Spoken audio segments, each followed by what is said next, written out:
నీకోసమే నీకోసమే నీకోసమే అంటారు. ఆ పాట ఒకటి ఉంది, ఎవరెవరో ఎదురవుతుంటారు. ప్రాణానికి కష్టాలు వచ్చినప్పుడు వదిలిపెట్టి వెళ్ళిపోతారు. మళ్ళీ కాటికి గాలి చాపాక మళ్ళీ దయ్యము ఎక్కడ పీక్కుంటావేమో అని ఆదరణ కోవటానికి వస్తారు. ఈ మధ్యలో ఎక్కడ తిరుగుతుంటారు మనకు అర్థమై సావు. ప్రియులారా, మీరు ఏ పరిస్థితుల్లో ఈ రాత్రి నా దేవుని సన్నిధికి వచ్చారో,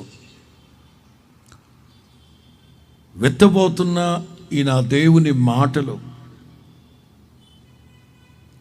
కొందరిని కాదు, అనేకుల్ని కాదు, యేసు నామములో అందరినీ నా దేవుని వాక్యం తాకునుగా.